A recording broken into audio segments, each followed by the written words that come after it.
Hello दोस्तों, welcome back to my YouTube channel. मैं आपका दोस्त सीए कपिलकर। तो हमने अपनी last revisionary video lecture number 8 के अंदर डिस्कस करा था पीजीबीपी का हाफ चैप्टर, जिसके अंदर हमने डिस्कस करा था। सबसे पहले हमने चालू करा था what is the meaning of term business and profession. तो हमने पहले बिजनेस एंड प्रोफेशन को समझा था कि इसका मतलब क्या होता है। फिर हमने समझा था कि प्रॉफिट के अंदर क्या क्या चीजें इंक्लूड होती हैं। फिर हमने सेक्शन 28 से अपनी जर्नी को स्टार्ट करा था पीजीबीपी की। तो उसके अंदर हमने सेक्शन 28 में पढ़ा था कि कौन कौन सी इनकम पीजीबीपी हेड के अंदर टैक्सेबल होती है। फिर हमने सेक्शन नंबर 29 को पढ़ा था, जो बताता है कि पीजीबीपी की इनकम किस टाइप से कंप्यूट करी जाती है। फिर हमने सेक्शन 30 पढ़ा था, सेक्शन 31 पढ़ा था। फिर हमने सेक्शन 32 पढ़ा था, जिसके अंदर हमने पूरा डेप्रिसिएशन, एडिशनल डेप्रिसिएशन, डेप्रिसिएशन के रेट, ये सभी चीजें डिस्कस करी थी। फिर हमने सेक्शन 35 पढ़ा था, जिसके अंदर हमने साइंटिफिक रिसर्च के बारे में पढ़ा था। फिर हमने 35 AD स्पेसिफाइड बिजनेस पढ़ा था। फिर हमने वॉलंटरी रिटायरमेंट स्कीम की किस टाइप से हमें डिडक्शन अलाउ होती है वो पढ़ी थी। प्रिलिमिनरी एक्सपेंसेस की डिडक्शन किस टाइप से अलाउ होती है वो पढ़ी थी। फिर हमने सेक्शन 36 के अंदर जो डिडक्शन हमें अलाउ होती है वो हमने पढ़ी थी। फिर हमने सेक्शन 37 पढ़ा था, जो कि एक रेजिडरी सेक्शन है कि अगर कोई भी आपका एक्सपेंडिचर सेक्शन 32-36 नहीं कवर नहीं होता एंड वो बिजनेस से रिलेटेड होता है, रेवेन्यू नेचर का होता है, तो वो हमें अलाउ हो जाते हैं while computing income under the act PGBP. तो वो हमने सेक्शन 37 के अंदर पढ़ा था। एंड ये सब कुछ पढ़ने के बाद अब आज हम अपने चैप्टर को आगे की ओर लेकर चलते हैं। एंड आज हम स्टार्ट करेंगे सेक्शन नंबर 40 से, which talks about in admissible deduction.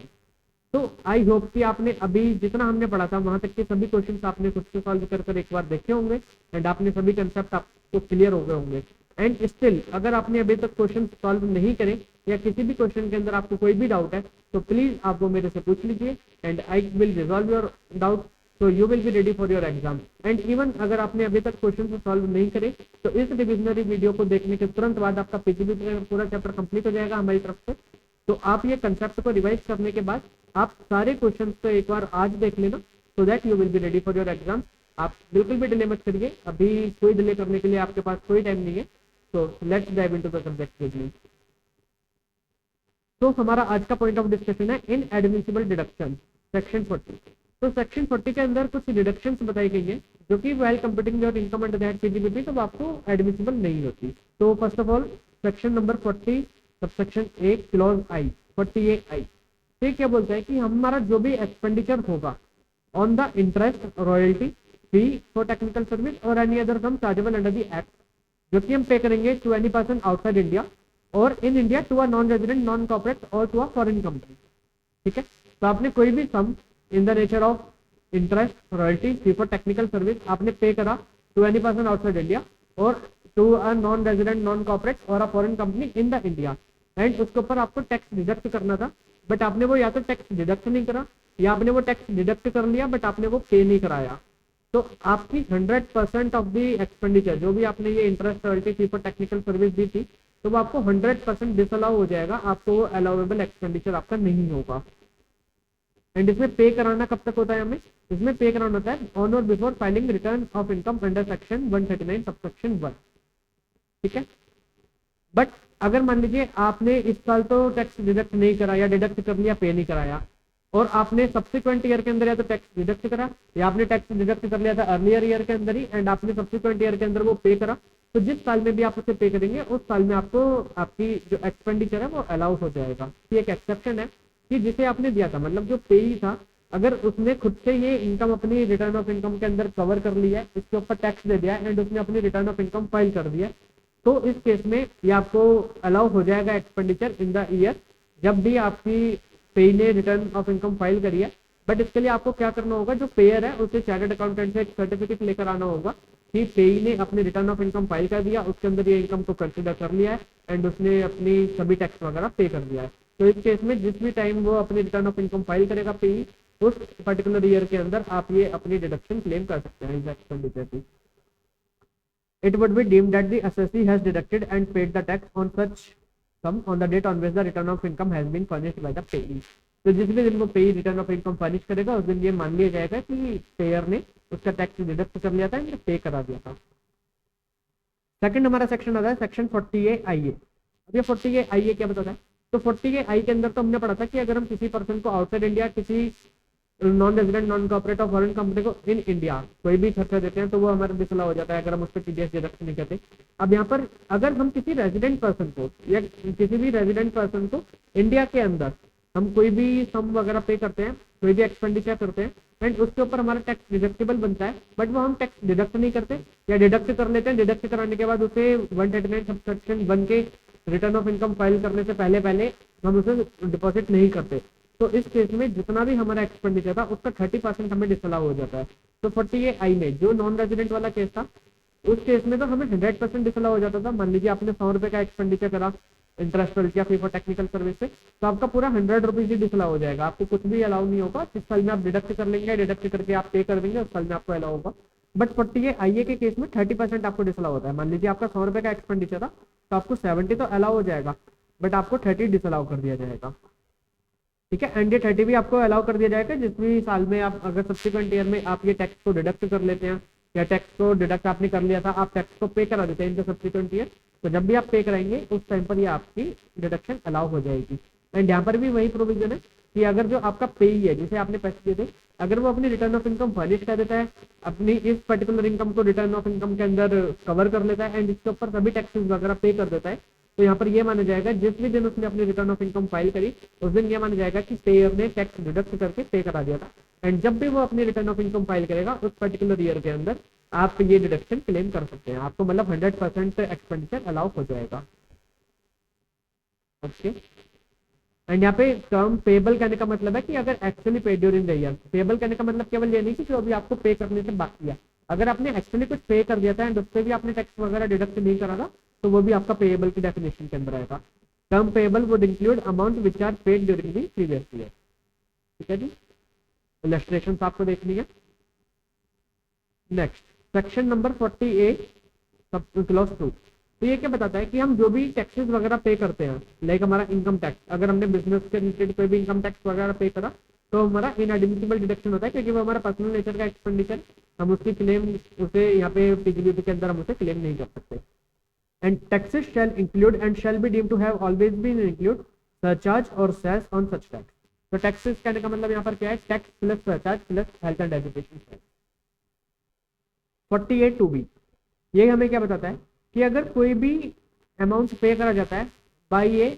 Government undertaking, state government undertaking to the state government, मतलब स्टेट गवर्नमेंट अंडरटेकिंग से कोई royalty fee, licence fee, service fee, privilege fee, service charge, इस type का कोई भी अगर खर्चा लेती है, मतलब इस टाइप की कोई भी पेमेंट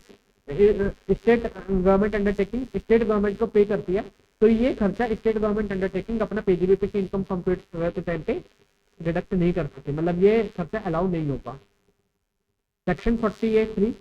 तो ये हमें बताता है any sum which is chargeable under the head salary if it is payable outside India or to a non-resident and if the tax has not been paid thereon nor deducted therefrom under chapter 17B। तो जैसे अभी हमने पढ़ा था वहां पे interest, royalty और फी for technical service के लिए कि अगर आपने टैक्स डिडक्ट नहीं कराया, टैक्स डिडक्ट करने के बाद आपने पे नहीं कराया in the case of 48I non resident को, तो आपकी 100% डिडक्शन डिसअलाउ हो जाती है। सेम यहाँ पर 48(3) क्या बोलता है कि अगर कोई भी आप नॉन रेजिडेंट को या किसी पर्सन को आउटसाइड इंडिया सैलरी देते हैं, सैलरी पे करते हैं एंड आप उसका टैक्स डिडक्ट नहीं करते, तो इस केस में वो आपने अगर टैक्स डिडक्ट नहीं करा तो वो आपको 100% डिसअलाउ हो जाएगा एंड वो आपको कभी भी अलाउ नहीं होगा। सेक्शन 48(4) अगर कोई भी कंट्रीब्यूशन आप करते हैं इन द प्रोविडेंट फंड और any fund established for the benefit of employee of the assessee, जब तक अगर आप कोई भी कंट्रीब्यूशन करते हैं इन एनी प्रोविडेंट फंड और any other fund which is beneficial for the assessee, तो अगर आप उसके अंदर कोई भी कंट्रीब्यूशन करते हैं तो वो आपका डिसअलाउ एक्सपेंडिचर है, मतलब आपको एक्सपेंडिचर अलाउ नहीं होगा अनटिल एंड अनलेस कि आपने कोई अरेंजमेंट करे हो कि वहां से आपको टैक्स डिडक्ट हो जाएगा, टैक्स पे हो जाएगा जो भी आपने फंड के अंदर कंट्रीब्यूशन करा। अगर आपने इस टाइप्स के अरेंजमेंट करके रखे हैं देन तो आपको वो अलाउ हो जाएगा, अदरवाइज अलाउ नहीं होगा। Section 40A clause 5 tax paid on perquisites on behalf of the employee is not deductible.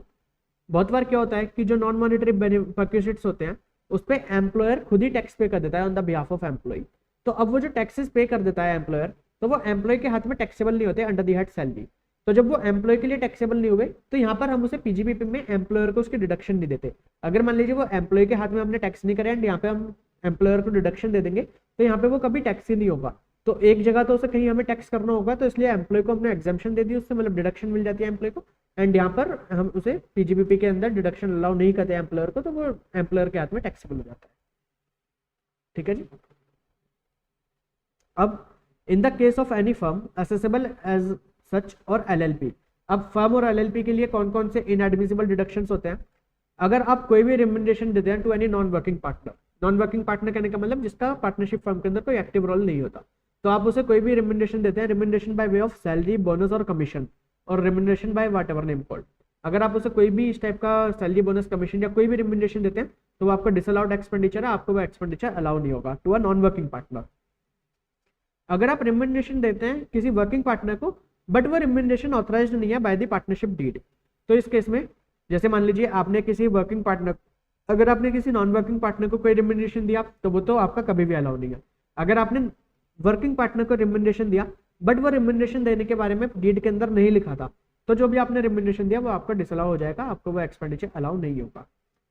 Recommendation to a working partner or interest to a partner authorised by deed but relates to an earlier period. अब यहाँ पर कहने का मतलब क्या है कि आपने किसी वर्किंग पार्टनर को रिकमेंडेशन दिया या किसी भी पार्टनर को, इधर वर्किंग और नॉन वर्किंग, किसी भी पार्टनर को आपने इंटरेस्ट दिया, तो वो आपका डिसअलाउ एक्सपेंडिचर होगा अगर वो मतलब डीड के अंदर ऑथराइज है बट ऑथराइज करा गया है वो किसी अर्लियर टाइम के लिए। फॉर एग्जांपल मान लीजिए आपकी पार्टनरशिप डीड है एंड वो आपकी बनी है, मतलब फॉर यहाँ पे हम डेट ले लेते हैं कि वो लेट्स सपोज 23 सितंबर को बनी है आपकी पार्टनरशिप डीड, बट यहाँ पर आपने बोला कि इससे पहले के जो भी हमने अगर कोई रिकमेंडेशन, मतलब आपने डीड के अंदर अलाउ कर दिया रिकमेंडेशन देना पार्टनर को किसी रेट्रोस्पेक्टिव टाइम के लिए, कि मतलब आपने बोल दिया कि भाई 2023 को आपकी डीड बनी थी एंड आपने बोल दिया कि 23 सितंबर 2022 से पार्टनर को रिकमेंडेशन मिलेगा या पार्टनर को इस परसेंटेज पे इंटरेस्ट मिलेगा, तो आपकी डीड तो बनी है यहाँ पर 23 सितंबर 2023 को, बट आप इसे रिट्रोस्पेक्टिवली इसका इफेक्ट देना चाह रहे हैं, मतलब आप चाह रहे हैं कि 23 सितंबर 2022 से ये आपकी पार्टनरशिप डीड के प्रोविजन से अप्लाई हो जाए, मतलब आप बोल रहे हैं कि 23 सितंबर 2022 से रेम्यूनरेशन वगैरह मिलेगा, इंटरेस्ट मिलेगा। तो अगर वो किसी अर्लियर ईयर के लिए बोल रहा है पार्टनरशिप डीड, तो वो नहीं मिलेगा आपको रेम्यूनरेशन, वो डिडक्शन अलाउ नहीं होगा। अगर मान लीजिए आप इसके बाद बोलते हैं कि आज के बाद से हम वर्किंग पार्टनर को हम रिकमेंडेशन देंगे या पार्टनर्स को स्पेसिफाइड परसेंटेज पे हम इंटरेस्ट देंगे, तो वो आपका अलाउएबल एक्सपेंडिचर है। बट अगर आप किसी प्रायर पीरियड के लिए बोल रहे हैं, जिस तारीख पे आपकी डीड बनी उससे पहले के किसी पीरियड के लिए बोलते हैं, तो वो आपका अलाउएबल डिडक्शन नहीं है। It should be noted that the current partnership deed cannot authorize any payment which relates to a period prior to the date of the earlier partnership deed। ठीक है, तो वो आपकी जो पार्टनरशिप डीड की date है उससे पहले के किसी भी पेमेंट के बारे में अगर वो बोलता है तो वो आपको एक्सपेंडिचर अलाउ नहीं होगा। Interest to any partner in excess of 12% per annum. अब मान लीजिए आपकी पार्टनरशिप डीड के अंदर लिखा है कि भाई 20% के हिसाब से हमें इंटरेस्ट देना है, बट स्टिल यहाँ पे जो इनकम टैक्स एक्ट के अंदर हमें इंटरेस्ट अलाउएबल एक्सपेंडिचर है वो केवल और केवल up to a limit of 12% per annum है। ठीक है, तो अगर इवन पार्टनरशिप डीड कोई हायर अमाउंट भी प्रेस्क्राइब कर दिया तब भी आपको 12% पर एनम तक का ही एक्सपेंडिचर अलाउ होगा।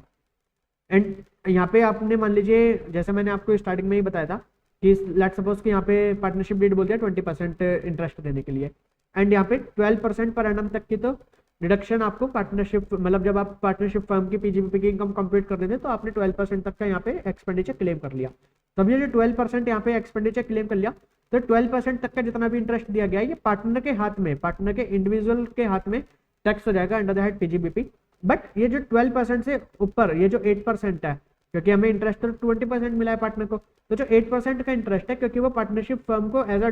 एक्सपेंडिचर अलाउ नहीं हुआ, तो इसलिए अब ये पार्टनर के हाथ में टैक्स नहीं होगा, अदरवाइज ये डबल टैक्सेशन हो जाएगा, क्योंकि पहले वो फर्म के हाथ में भी टैक्स हो गया और अगर हम इसे दोबारा पार्टनर के हाथ में टैक्स कर देंगे तो it will tantamount to double taxation, तो इसलिए अब ये पार्टनर के हाथ में टैक्स नहीं होगा। ठीक है, recommendation to a working partner in excess of prescribe limit. अगर हम किसी भी वर्किंग पार्टनर को कोई रिकमेंडेशन देते हैं, मतलब डीड के अंदर क्या लिखा है, डीड के अंदर लिखा होना जरूरी है कि वर्किंग पार्टनर को रिकमेंडेशन मिलेगा, बट अगर डीड के अंदर जो लिखा है हम उसे कोई यहाँ पे इनकम टैक्स के लिए उसका कोई मतलब नहीं, इनकम टैक्स एक्ट के अंदर अगर वो अपनी स्पेसिफाइड लिमिट से ज्यादा कोई भी रिकमेंडेशन देंगे तो वो आपका डिसअलाउ हो जाएगा। क्या लिमिट है यहाँ पर, प्रेस्क्राइब लिमिट। तो अगर आपका बुक प्रॉफिट है up to a limit of 3 lakh, तो यहाँ पर क्या मिलेगा, on the first 3 lakh of the book profit or in case of the loss, तो आपको कितना रिकमेंडेशन आप दे सकते हैं, ₹1.5 लाख और 90% ऑफ द बुक प्रॉफिट। ठीक है, तो मान लीजिए अगर आपका बुक प्रॉफिट 3 लाख रुपीज है तो 90% ऑफ द बुक प्रॉफिट कितना होगा आपका 2.7 लाख। तो या तो आप 1.5 लाख और 2.7 लाख, तो इन दोनों में से विचेवर इज हायर, तो आप 2.7 लाख रुपीज तक का आप रिकमेंडेशन दे सकते हैं। बट अगर मान लीजिए आपका बुक प्रॉफिट 3 लाख से ज्यादा है तो आपको यहाँ तक तो आपको 3 लाख तक तो इसी टाइप से कंप्यूट करना है कि 1.5 लाख और 90%, तो यहाँ पे 90% हमारा 2.7 लाख आ जाएगा। अब 3 लाख से जितना भी एक्सेस है तो उसके लिए हम 60% ऑफ द बुक प्रॉफिट, ठीक है। तो फॉर एग्जाम्पल मान लीजिए आपका बुक प्रॉफिट यहाँ पर निकलता है 4 लाख रुपीज, तो इस केस में आपको किस टाइप से कंप्यूट करना है कि पहले 3 लाख रुपए पे तो आप दे सकते हैं 2,70,000 रुपए तक, एंड बाकी जो आपका 1 लाख रुपए है तो उसका 60% यानी कि 60,000, तो टोटल में आपका कितना हुआ 2.7 + 6 यानी कि 3,30,000 रुपीज तक का आप रेम्यूनरेशन पे कर सकते हैं। उससे ज्यादा अगर आप रेम्यूनरेशन पे करेंगे तो आपका डिसअलाउ हो जाएगा। एंड यहाँ पे बुक प्रॉफिट करने का मतलब क्या है कि जो भी आपका नेट प्रॉफिट है as shown in the P&L account for the relevant previous year, तो ये आपका बुक प्रॉफिट है। एंड अगर इसके अंदर आपने कोई भी रेम्यूनरेशन वगैरह पहले से लेस कर दिया है तो वो आप वापस से ऐड कर देंगे। The above amount should be increased by the remuneration paid or payable to all the partners of the firm if the same has been deducted while computing the net profit, ठीक है जी। And working partner कौन होता है, जो partnership firm के affairs के अंदर actively participate कर रहा है उसे बोलते हैं हम वर्किंग पार्टनर। यहाँ पे आप ये देख लेना, तो जैसे यहाँ पे इन्हें बुक प्रॉफिट हुआ था 10 लाख का, तो इसमें से पहले 3 लाख पे तो 2.7 लाख रुपीज के हिसाब से ये रेम्यूनरेशन दे सकते थे, and on the balance 7 lakh rupees पे 60% यानी कि 4.2 लाख रुपीज का, तो 6,90,000 रुपीज तक का रेम्यूनरेशन दे सकते थे और इन्होंने 7,50,000 दे दिया, तो ये बाकी का जो 60,000 है इनका डिसअलाउ हो जाएगा, ठीक है जी।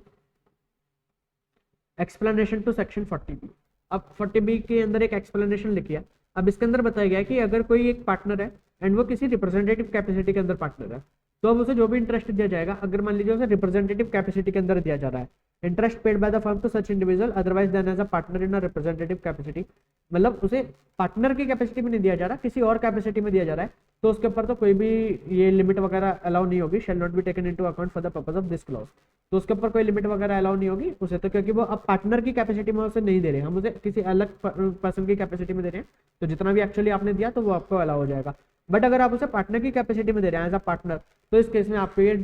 हमने लिमिट्स पढ़ी थी 12% वाली इंटरेस्ट के केस में, तो वो अलाउ होगी, ठीक है। ये इलस्ट्रेशन देख लेना आप एक बार। अब एक्सपेंसेस और payment not deductible in the certain circumstances. अभी हमें सेक्शन 40 बताता है कि कुछ स्पेशल सर्कमस्टांसेस के अंदर आपको कोई एक्सपेंसेस अलाउ नहीं होंगे, तो वो कौन कौन से हैं। Payment to the relatives and associates, ये आपको सेक्शन बड़े ही ध्यान से पढ़ना है। तो सेक्शन 48(2) बताता है हमें कि where the assessee incur any expenditure in respect of which a payment has been or is to be made to a specified person. अगर असेसी कोई भी एक्सपेंडिचर करता है जिसकी पेमेंट वो कर रहा है किसी स्पेसिफाइड पर्सन को, अब स्पेसिफाइड पर्सन क्या है वो अभी हम डिस्कस करेंगे। स्पेसिफाइड पर्सन की एक बहुत लंबी डेफिनेशन है, वो पूरी डेफिनेशन को हम अभी पढ़ेंगे। So much of the expenditure as is considered to be excessive or unreasonable shall be disallowed by the AO. अब यहाँ पर क्या बोला गया कि मान लीजिए कोई एसएससी कोई एक्सपेंडिचर कर रहा है एंड वो एक्सपेंडिचर के लिए पेमेंट कर रहा है किसी स्पेसिफाइड पर्सन को, तो यहाँ पर एओ देखेगा, अगर एओ को लगता है कि वो जो एक्सपेंडिचर है वो रीजनेबल है देन तो वो आपको अलाउ हो जाएगा। बट अगर एओ को लगता है कि आपने एक्सेप्शनली हायर अमाउंट का कुछ एक्सपेंडिचर कर दिया, आपने कुछ अनरीजनेबल अमाउंट का एक्सपेंडिचर कर दिया, तो जितना उसे रीजनेबल लगेगा उतना तक तो आपको अलाउ हो जाएगा, जितना उसे अनरीजनेबल लगेगा एओ को उतना वो डिसअलाउ कर सकता है। अब इसके अंदर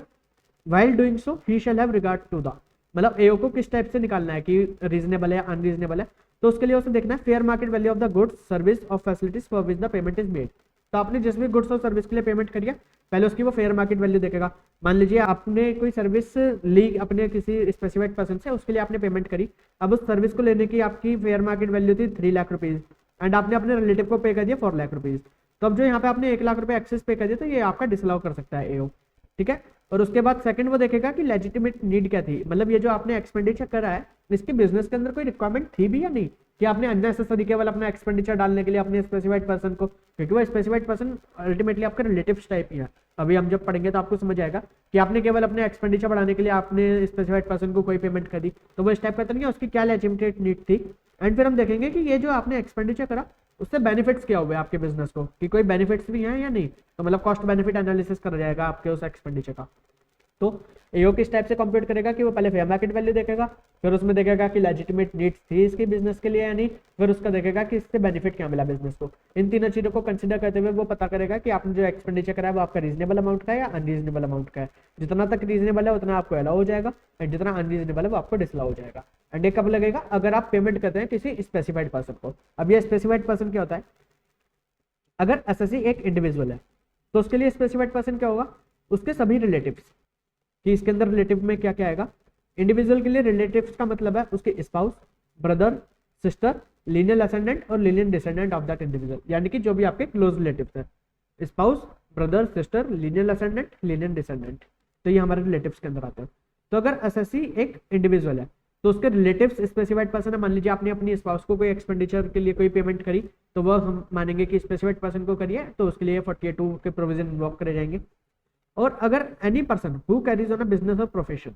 तो कोई अदर पर्सन जो कोई बिजनेस और प्रोफेशन करता है और उसके अंदर इंडिविजुअल एसएससी का सब्सटेंशियल इंटरेस्ट है। सब्सटेंशियल इंटरेस्ट कहने का मतलब in the case of company अगर 20% और मोर की वोटिंग पावर है, और in case of a firm और एनी एओपी वगैरह, तो उस केस में अगर 20% और मोर का पीएसआर है,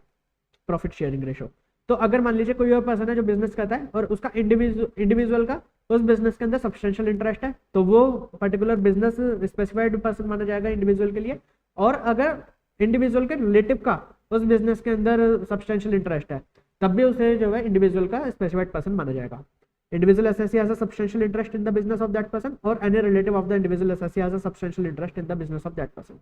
ठीक है जी। अगर यहाँ पे हमारा एसएससी है कंपनी, फर्म, एचयूएफ और एओपी, तो उसके जितने भी कंपनी का डायरेक्टर, फर्म का partner, member of the firm और association, or any relative of such director, partner or member.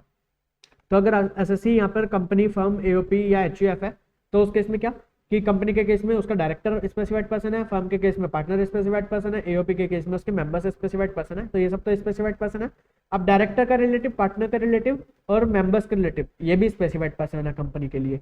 ठीक है जी। तो फर्स्ट आपको समझ आ गया। सेकंड, अगर कोई कंपनी एसएससी है तो उसके केस में any individual who has the substantial interest, जैसे कोई कंपनी है एंड उस कंपनी के अंदर अगर किसी इंडिविजुअल का सब्सटेंशियल इंटरेस्ट है, तो वो इंडिविजुअल भी यहाँ पर हमारा स्पेसिफाइड पर्सन है, एंड उस इंडिविजुअल के जितने भी रिलेटिव्स हैं वो भी कंपनी के स्पेसिफाइड पर्सन हैं। ठीक है। And any person who carries on a business और profession in which the company, अब कोई और कंपनी जो मतलब कोई और पर्सन जिसका कोई बिजनेस है एंड उस बिजनेस के अंदर, जैसे हमने इंडिविजुअल के लिए पढ़ा था कि इंडिविजुअल का उस पर्टिकुलर बिजनेस के अंदर सब्सटेंशियल इंटरेस्ट है, तो सेम यहाँ पर कि अगर कोई और पर्सन है जिसका कोई बिजनेस है एंड उस बिजनेस के अंदर कंपनी का, फर्म का, एचयूएफ का या एओपी का कोई सब्सटेंशियल इंटरेस्ट है, या इसके जो डायरेक्टर हैं, पार्टनर हैं, मेंबर्स हैं, उनका कोई सब्सटेंशियल इंटरेस्ट है, या उनका कोई रिलेटिव्स का सब्सटेंशियल इंटरेस्ट है, तो यहाँ पे कौन कौन कवर हुआ। Any person who carries on business और profession in which the company, firm, HUF, AOP or director of the company, partner of the firm, member of the family or association or any relative of such director, partner or member. For example यहाँ पे मान लीजिए कोई एक business है, ठीक है, यहाँ पर एक बिजनेस है एंड इस बिजनेस के अंदर या तो कंपनी का या फिर फर्म का या एओपी का कोई सब्सटेंशियल इंटरेस्ट है, या इनके डायरेक्टर का या पार्टनर का या मेंबर का कोई सब्सटेंशियल इंटरेस्ट है इस बिजनेस के अंदर, या डायरेक्टर के रिलेटिव का, पार्टनर के रिलेटिव का, मेंबर के रिलेटिव का कोई सब्सटेंशियल इंटरेस्ट है इस बिजनेस के अंदर। तो ये जो बिजनेस है, ये बिजनेस कंपनी के लिए, फर्म के लिए, एचयूएफ, एओपी के लिए स्पेसिफाइड पर्सन माना जाएगा। ठीक है। तो काफी वास्ट, काफी वाइड डेफिनेशन है, तो बहुत सारे लोग इसके अंदर कवर हो जाएंगे। तो स्पेसिफाइड पर्सन क्या क्या है तो आपको याद रखना है। अब कोई भी एसएससी अगर किसी कंपनी का, एओपी का, फर्म का या एचयूएफ का किसी भी एसएससी के अंदर सब्सटेंशियल इंटरेस्ट है, मान लीजिए यहाँ पे एसएससी है mister A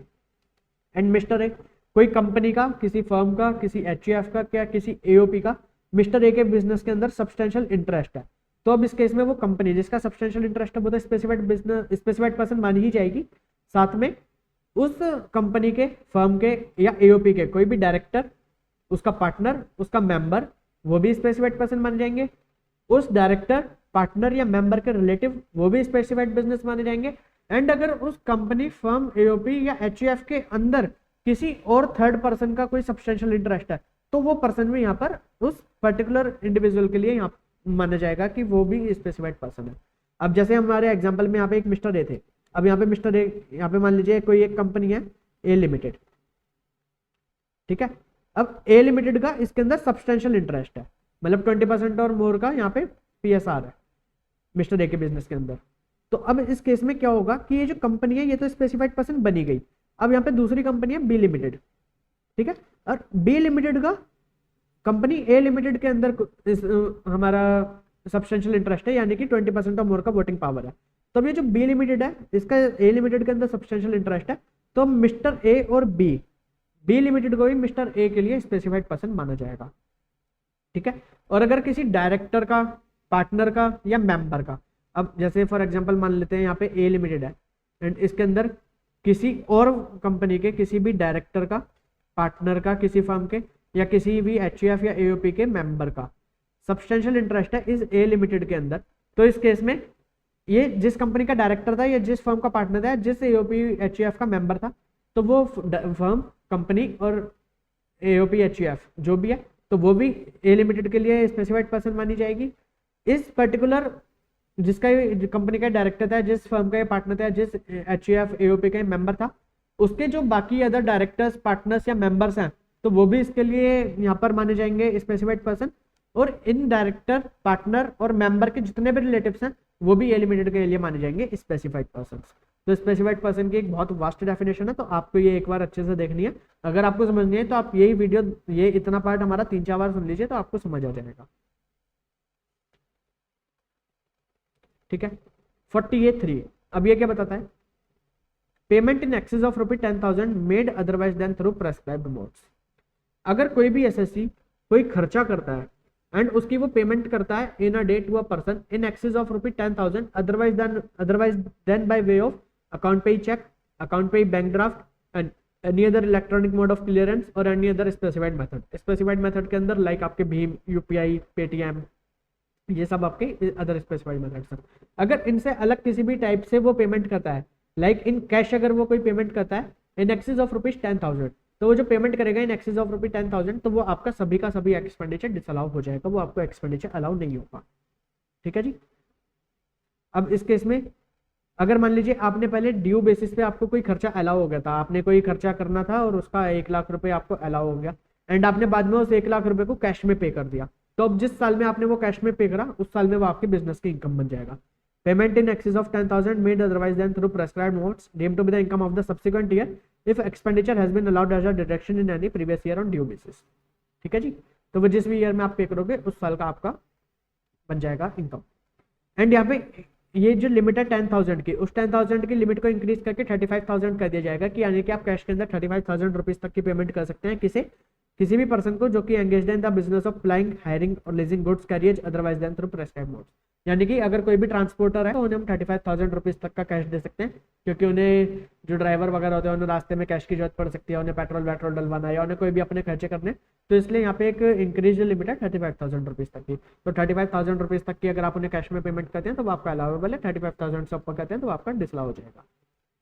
cases where disallowance would not be attracted. अब ये कौन से केसेस हैं जहाँ पे डिसअलाउंस अट्रैक्टेड नहीं होगा? अगर आपने कोई लोन दिया या किसी लोन की रिपेमेंट करी, क्योंकि लोन देना या लोन की रिपेमेंट करना तो ये कोई आपका एक्सपेंडिचर नहीं होता, तो इसलिए ये आपका डिसअलाउ नहीं होगा।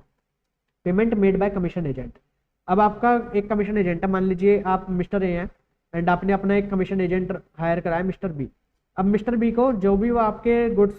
सेल करता है तो उसका कमीशन उसे मिलता है, फिक्स कमीशन। मान लीजिए जितना भी वो टर्नओवर करेगा उसका 10% उसे कमीशन मिलेगा। तो मिस्टर बी मिस्टर ए से जब गुड्स परचेज करने आया इसे बेचने के लिए, तो अगर मिस्टर बी मिस्टर ए को कोई कैश के दे देता है, मान लीजिए मिस्टर बी ने मिस्टर ए को 1 लाख रुपए दे दिए एंड वो यहाँ से 1 लाख रुपए के गुड्स ले गया एंड इन्हें ले जाके वो मार्केट में सेल कराया, तो अब ये जो 1 लाख रुपए मिस्टर बी ने मिस्टर ए को दिया है, तो अगर वो कैश में भी दे देता है तब भी वो अलाउ हो जाएंगे, क्योंकि जो इसने कराई है एक्सपेंडिचर नहीं है कमीशन कमाने के लिए, क्योंकि इसे अल्टीमेटली बाद में कमीशन मिलेगा इसे अपने फिक्स परसेंटेज पे, तो ये एक्सपेंडिचर नहीं माना जाता और इसे डिसअलाउ नहीं करेंगे। Requirement does not apply to payment made by the commission agent, Mr. B, for goods received by them for sale on commission or consignment basis, because such payment is not an expenditure deductible in compared with the taxable income of the commission agent। ठीक है, क्योंकि वो अगर जो खरीद कर लेकर गया तो वो उसका एक्सपेंडिचर नहीं होता, तो इसलिए इसे हम यहाँ पे डिडक्शन मतलब यहाँ पे अलाउ हो जाएगी सब पूरी। अब यहाँ पे कुछ केसेस बताए गए हैं, cases and circumstances in which a payment or aggregate of payment exceeding 10,000 रुपये made to a person in a day otherwise than by specified modes, तो ये भी आपके अलाउ हो जाएंगे। तो वो रूल 6DD के अंदर बताया गया है कि किस किस केसेस में आप 10,000 से ज़्यादा की कैश पेमेंट कर सकते हैं, स्टिल वो आपका अलाउेबल एक्सपेंडिचर होगा। तो अगर आप पेमेंट करते हैं RBI को और एनी अदर बैंकिंग कंपनी को, ठीक है, अगर आप पेमेंट करते हैं SBI को या उसके किसी सब्सिडरी बैंक को, अगर आप पेमेंट करते हैं किसी कोऑपरेटिव बैंक को और लैंड मॉर्टगेज बैंक को, अगर आप पेमेंट करते हैं प्राइमरी एग्रीकल्चर क्रेडिट सोसाइटी और प्राइमरी क्रेडिट सोसाइटी को, अगर आप पेमेंट करते हैं LIC को, तो अगर आप इन्हें पेमेंट करते हैं 10,000 से ज़्यादा की, तब भी आपका वो अलाउेबल एक्सपेंडिचर है। ये अगर आप देखेंगे तो सारा कुछ गवर्नमेंट से रिलेटेड है, तो गवर्नमेंट को इन पर भरोसा है, तो अगर आप इन्हें कोई पेमेंट करेंगे तो वो आपकी अलाउेबल है। अगर आप पेमेंट करते हैं गवर्नमेंट को तो फिर उस केस में भी आपका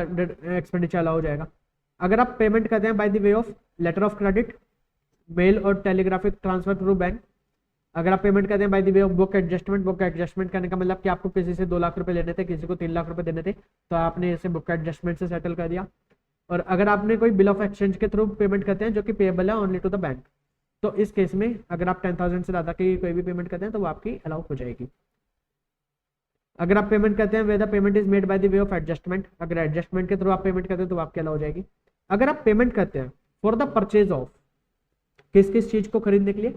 एग्रीकल्चर और forest produce of animal husbandry और डेयरी और पोल्ट्री फार्मिंग,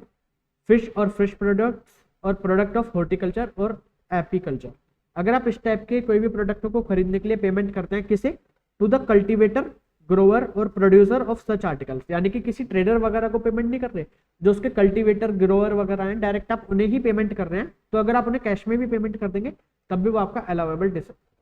अलाउेबल एक्सपेंडिचर होगा, मतलब वो आपका डिसअलाउ नहीं होगा।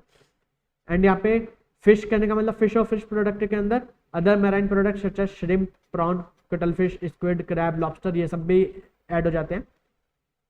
एंड यहाँ पे प्रोड्यूसर्स के लिए यहाँ पे बोला गया है कि जो फिशर मतलब जो आपका फिशरमैन है, तो besides the fisherman any headman of the fisherman, तो क्या होता है कि जैसे मान लीजिए जो यहाँ पे फिशिंग वगैरह होती है तो उनका एक हेडमैन होता है, तो जो भी फिशरमैन होते हैं वो फिशिंग करके लाते हैं, वो अपने हेडमैन को दे देते हैं, फिर उनके ब्याह पे वो हेडमैन बेच देता है, लेकिन वो ट्रेडर के नेचर में नहीं होता, वो केवल उन फिशरमैन की हेल्प करने के पर्पज से, क्योंकि फिशरमैन को दबा दिया जाता है मार्केट के अंदर कि उनसे कम रेट्स पे खरीदी जाती है, तो ये हेडमैन एक उनके सबके ब्याह पे उन्हें रिप्रेजेंट करता है एंड उनके ब्याह पे फिशेस को ठीक रेट्स पे बिकवा देता है। तो वो जो हेडमैन है अगर आप उसे भी कैश के अंदर पेमेंट करते हैं तो वो भी आपकी अलाउेबल एक्सपेंडिचर है।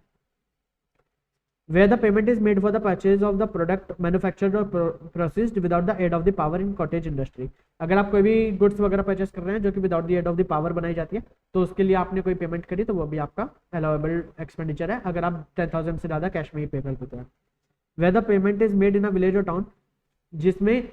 which on the date of the such payment is not served by any bank, अगर आप किसी विलेज वगैरह के अंदर देते हैं पेमेंट जिसमें उस टाइम पे कोई बैंक वगैरह था ही नहीं, तो जब बैंक नहीं था तो आपको कैश में ही पेमेंट करनी पड़ेगी, तो फिर उस टाइम पे यहाँ पे आपका एक्सपेंडिचर अलाउ हो जाएगा। Where any payment is made to an employee of the assessee, अगर आप अपने किसी एम्प्लॉय को या उसके लीगल ईयर को पेमेंट करते हैं by the way of superannuation fund या ग्रेचुइटी या इस टाइप का कोई भी जो मतलब आपको रिटायरमेंट पे डेथ पे जो भी आप बेनिफिट्स पे करते हैं एम्प्लॉय को या उसके लीगल ईयर को up to the extent of ₹50,000, तो वो आपको अलाउ हो जाएगा अगर आप वो कैश के अंदर भी पे कर देते हैं।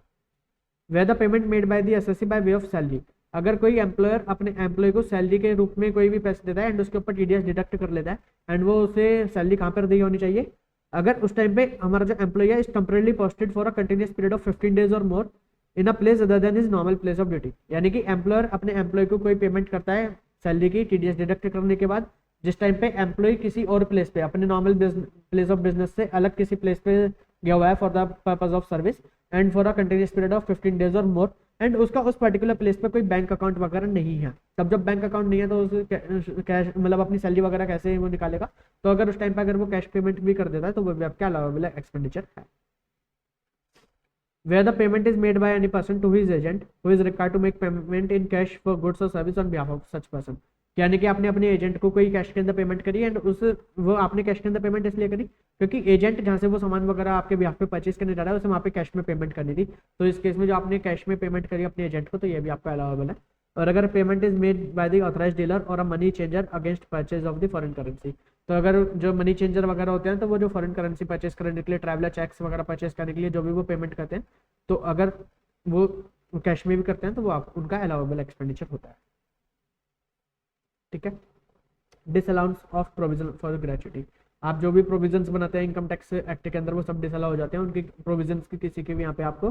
डिडक्शन नहीं मिलेगी while computing income under the act PCP. Contribution by the employer to funds trust etcetera, अब यहाँ पर हमने पढ़ा था अपने सेक्शन के अंदर कि अगर कोई भी एम्प्लॉयर किसी recognised superannuation fund, approved fund या किसी भी इस टाइप के रिकॉग्नाइज्ड नोटिफाइड अप्रूव्ड फंड्स के अंदर पेमेंट करता है for the benefit of the employee, मतलब जिससे एम्प्लॉय को ही बेनिफिट मिलेगा, तो अगर वो इस टाइप के किसी फंड्स के अंदर पेमेंट करता है तो वो एक्सपेंडिचर अलाउेबल एक्सपेंडिचर होता है, मतलब उसकी डिडक्शन क्लेम करी जा सकती है। बट अगर इससे अलग मतलब वो नोटिफाइड नहीं है, अप्रूव्ड नहीं है, किसी और फंड, मतलब एम्प्लॉयर ने खुद ही एक फंड क्रिएट कर दिया एंड उसके अंदर वो एम्प्लॉय के ब्याज पे पेमेंट कर रहा है कि मैं एम्प्लॉय के बेनिफिट के लिए कर रहा हूँ, तो अल्टीमेटली वो एम्प्लॉय का बेनिफिट कोई नहीं होता, एम्प्लॉयर अपने टैक्स कम करने के लिए पेमेंट कर रहा है। तो यहाँ पर उस टाइप की जितनी भी पेमेंट्स करी जाएंगी वो आपका अलाउेबल एक्सपेंडिचर नहीं होगा, वो आपका डिसअलाउ कर दिया जाएगा। ठीक है। Section 41 profit chargeable to tax. तो अब हमें ये पढ़ना है कि हमारे कुछ प्रॉफिट्स जब हमारे चार्जेबल टू टैक्स हो जाते हैं, इवन इन द केस कि अगर आपका वो पर्टिकुलर बिजनेस आपका भी एग्जिस्ट भी नहीं करता, स्टिल वो आपका चार्जेबल टू टैक्स हो जाएगा। रेमिशन और सेसेशन ऑफ ट्रेडिंग लायबिलिटी। अब इसे मैं आपको सिंपल लैंग्वेज में समझाता हूँ। सेक्शन 41 सब सेक्शन 1 हमें क्या बताता है। मान लीजिए आपने कोई पहले एक लायबिलिटी, आपकी ट्रेडिंग लायबिलिटी अराइज हुई, आपने किसी से कोई गुड्स परचेज करे क्रेडिट पे एंड अब आपको उसे पेमेंट करनी है, तो अब वो आपके बुक्स ऑफ अकाउंट के अंदर एज अ क्रेडिटर आ रहा होगा। बट जो क्रेडिटर था उसने अपनी बुक्स ऑफ अकाउंट के अंदर आपको डेटर नहीं दिखाया, मतलब उसने आपको बैड डेट कर दिया, उसने आपको वहां से अपनी बुक्स ऑफ अकाउंट्स के अंदर से हटा दिया कि अब इससे पेमेंट नहीं आनी। तो जब उसने वहां से अपनी बुक्स ऑफ अकाउंट से हटा दिया तो इसका मतलब आपको उसे पेमेंट करनी नहीं है, तो अब आपकी पेमेंट करने की लायबिलिटी खत्म हो गई। तो जब आपकी ये लायबिलिटी ट्रेडिंग लायबिलिटी आपकी खत्म हो गई, तो जो ट्रेडिंग लायबिलिटी आपकी खत्म हुई तो हम इसे मान लेंगे कि अभी आपकी इनकम बन गई। फॉर एग्जाम्पल मान लीजिए आपने जो गुड्स परचेस करे उसके बदले आपको 1 लाख रुपए देने थे, तो वो आपने अपनी ट्रेडिंग लायबिलिटी के अंदर दिखा रखे थे, बट अब वो आपको नहीं देने किसी भी कारण से। तो जब वो आपको नहीं देने, तो जो 1 लाख रुपए नहीं देने, तो पैसे का ना जाना भी पैसे का आना, तो वो आपकी इनकम बना दी जाएगी एंड वो आपकी टैक्स हो जाएगी अंडर दैट पीजीबीपी। ठीक है। And it does not matter whether the business और profession in respect of which the allowance और deduction has been made is in existence in that year और नॉट। अगर आपका वो बिजनेस बंद भी हो गया एंड उसके बाद उसने आपको बैड डेट कर दिया, तो जब भी वो बैड डेट करेगा आपको उस टाइम पे वो आपकी इनकम बना दी जाएगी। एंड अगर आपका बिजनेस सक्सेस, मतलब आपका बिजनेस कोई और ले लेता है, तो जो सक्सेसर के हाथ में वो फिर उस टाइम पे अगर इस टाइप से वो बैड डेट्स वगैरह आपने कर देता है एंड आपकी ट्रेडिंग लायबिलिटी खत्म हो जाती है उस रिलेटेड बिजनेस की, तो सक्सेसर के हाथ में वो इनकम बन जाएगी। Remission or cessation of trading liability includes remission or cessation of liability by an unilateral act of the assessee by way of writing of such liability in his accounts। ठीक है जी। Balancing charge ये हमने पढ़ा था कि मान लीजिए आपकी WDV है SLM वाली एसेट की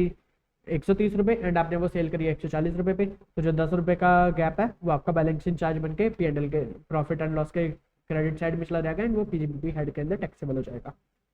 cell of capital asset use for the scientific research. अगर आपने कोई भी कैपिटल एसेट खरीदी है जो आपने साइंटिफिक रिसर्च के लिए खरीदी थी एंड आपने उसे यूज वगैरह करना एंड अब आप उसे सेल कर रहे हैं, तो जो भी आपको उसके बदले में जो भी आपको मिलेगा अमाउंट, तो वो आपका टैक्सेबल हो जाएगा। Bad debt sufficiently recovered. अगर आपने पहले कभी बैड डेट्स कर दिए थे तो आपने उसका रिडक्शन अलाउ कर गया, आपको अलाउ हो गया होगा, मतलब आपने उसे अपने एक्सपेंडिचर में डाल दिया होगा एंड फ्यूचर में कभी भी आपको अगर वो बैड डेट्स की रिकवरी हो जाती है तो जिस भी साल में रिकवरी होगी उस साल में वो आपका टैक्सेबल हो जाएगा। brought forward losses of the defunct business in case where a receipt is deemed to be the profit of a business under section 41 relating to the business that has ceased to exist and there is an unabsorbed loss। अब यहाँ पर कहने का मतलब क्या है, अब जैसे मान लीजिए ये हम बैड डेप्ट्स के केस ले लेते हैं कि अब बैड डेप्ट्स के केस में ऐसा बोला गया था कि अगर मान लीजिए आपका बाद में वो बिजनेस नहीं भी है, या जैसे ये हमारा ट्रेडिंग लायबिलिटी वाला केस है कि बाद में आपका वो बिजनेस नहीं भी है एंड वो आपकी ट्रेडिंग लायबिलिटी खत्म होगी, तो वो जिस साल में ट्रेडिंग लायबिलिटी खत्म हुई उस साल में आपकी वो इनकम बना दी जाएगी। तो अब जिस साल में वो इनकम बना दी गई, अब मान लीजिए उस पर्टिकुलर बिजनेस से रिलेटेड आपके कुछ अनएब्जॉर्ब्ड लॉसेस रह गए थे जो आप यूज नहीं कर पाए थे कि आपने अपना बिजनेस बंद कर दिया एंड आपके कुछ लॉसेस रह गए थे कैरिड फॉरवर्ड। अब आपके जो वो लॉसेस हैं, अब मान लीजिए यहाँ पे आपके 1 लाख रुपए के लॉसेस पहले रह गए थे अनएब्जॉर्ब्ड एंड अब यहाँ पे आपकी ट्रेडिंग लायबिलिटी खत्म हो गई, तो उससे आपकी 2 लाख रुपए की इनकम बन गई। तो अब ये 2 लाख रुपए की इनकम जब भी आपकी वो ट्रेडिंग लायबिलिटी बनी जिस भी साल के अंदर, वेदर आपका बिजनेस एक्सिस्टेंस में है या नहीं, तो आपकी टैक्सेबल हो जाएगी। तो अब ये बोला गया है कि जो उस बिजनेस से रिलेटेड जो भी हमारे यहाँ पर अनएब्जॉर्ब्ड लॉसेस थे तो वो भी हम सेट ऑफ कर लेंगे, यानी कि 2 लाख रुपए की ये हमारी इनकम बनी, इसमें से 1 लाख रुपए का हम अपना जो अनएब्जॉर्ब्ड बिजनेस लॉस है वो सेट ऑफ कर लेंगे, तो हमारी जो नेट टैक्सेबल इनकम बनेगी वो 1 लाख रुपए बनेगी। एंड ये हमारा सेट ऑफ हो सकता है इवन इफ मतलब 8 साल से अगर ये पुराना था। Set of against income that is chargeable under this section even after the expiry of the 8 years. अगर ये हमारे लॉसेज 8 साल से ही पुराने थे तब भी हम यहाँ पे इसे सेट ऑफ कर सकते हैं, मतलब जो हमें 2 लाख रुपए की अब इनकम बनी उसमें से 1 लाख रुपए के अनएब्जॉर्ब्ड लॉसेस क्लेम करने के बाद 1 लाख रुपए हमारी नेट इनकम बनेगी which is taxable under that period. Changes in the rates of exchange of currency. अब अगर मान लीजिए आप कोई एसेट्स वगैरह परचेज करते हैं या आप कोई एक्सपेंडिचर करते हैं एंड वो आपने फॉरेन करेंसी में करे हैं एंड सेटलमेंट के टाइम पे करेंसी के अंदर फ्लक्चुएशन की वजह से आपकी लायबिलिटी, मतलब आपको जो पेमेंट करनी पड़ रही है वो ज़्यादा या कम करनी पड़ रही है, तो उसका आपको इफेक्ट यहाँ पर देना होगा। where an assessee has acquired any asset from a foreign country for the purpose of his business or profession,